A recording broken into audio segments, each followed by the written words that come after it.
Logos quiz 2024 എല്ലാവർക്കും സ്വാഗതം. ലൂക്കായുടെ സുവിശേഷത്തിൽ നിന്ന് കുറച്ച് ക്വസ്റ്റ്യൻസ് നോക്കാം. ഫരിസേയരുടെ കാപ്പട്യമാകുന്ന പുളിപ്പിനെ സൂക്ഷിച്ചുകൊള്ളുവിൻ. ഇത് ആരോട് പറഞ്ഞാണ്? ഉത്തരം യേശു ശിഷ്യരോട് പറഞ്ഞത്. അടുത്തത്, മനുഷ്യപുത്രനെതിരായി സംസാരിക്കുന്നവനോട് ക്ഷമിക്കപ്പെടും, എന്നാൽ ആർക്കെതിരെ ദൂഷണം പറയുന്നവനോട് ക്ഷമിക്കപ്പെടുകയില്ല. ഉത്തരം പരിശുദ്ധാത്മാവിനെതിരായി. അടുത്തത്, എന്നോട് കൂടെ അല്ലാത്തവൻ എനിക്ക് എതിരാണ്, എന്നോട് കൂടെ ശേഖരിക്കാത്തവൻ ഡാഷ്. ഉത്തരം ചിതറിച്ചു കളയുന്നു. ഒന്നു മാത്രമേ ആവശ്യമുള്ളൂ, മറിയം നല്ല ഭാഗം തിരഞ്ഞെടുത്തിരിക്കുന്നു, അത് അവളിൽ നിന്ന് എടുക്കപ്പെടുകയില്ല. ഇത് ആരോട് പറഞ്ഞാണ്? ഉത്തരം കർത്താവ് മർത്തായോട്. അടുത്തത്, കർത്താവിൻ്റെ വചനം കേട്ട് അവൻ്റെ പാദത്തിങ്കൽ ഇരുന്നത് ആരൊക്കെയാണ്? ഉത്തരം മർത്തായും സഹോദരി മറിയവും.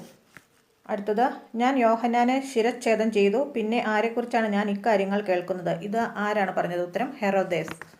അടുത്തത്, നിങ്ങൾക്ക് ദുരിതം എന്തെന്നാൽ നിങ്ങളുടെ പിതാക്കന്മാർ വധിച്ച പ്രവാചകന്മാർക്ക് നിങ്ങൾ കല്ലറകൾ